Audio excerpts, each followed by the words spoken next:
Welcome back sa ating part 2 sa ating Canada travel vlog, Hong Kong to Toronto. So, ayun, on the way na kami patungo sa aming plane sa Cathay Pacific.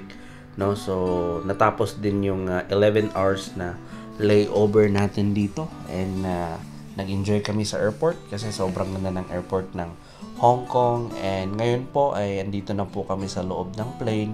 And ini-enjoy namin yung view na makikita natin, no, habang pa take off yung ating eroplano. And meanwhile, nag-serve na din sila ng ating lunch kasi pa lunch yung time na yan. And sobrang nag-enjoy kami ni Mrs. ko dito sa eroplano kahit medyo kulang sa tulog.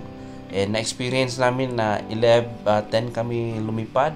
Pag abot ng mga around 2 or 1 p.m., yung view na makikita natin is madilim na. So, nasa kabilang panig na tayo ng mundo. And nag-serve na din sila ng lunch and mga snacks doon, no?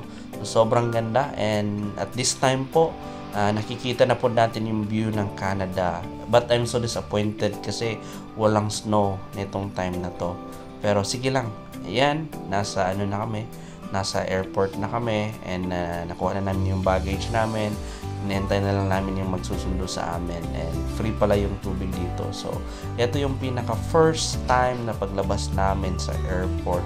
Sobrang lamig, as in damang-dama mo talaga yung lamig na parang nasa freezer ka. So, di pa kami makapaliwala talaga na nasa Canada na kami.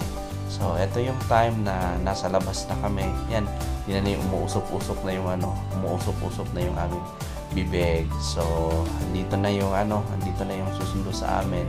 And nasa sasakyan na nila kami. So, na-amaze kami kasi pagpasok sa sasakyan, mainit na naman, no? So, pinag-drive kami ni Kuya. Thank you po. And nag-dinner saglit.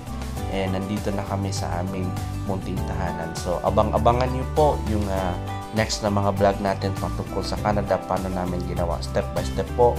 Don't forget to follow, like, and share para sa mga video na katulad nito and maka-share kami ng idea. God bless us all. Thank you for watching.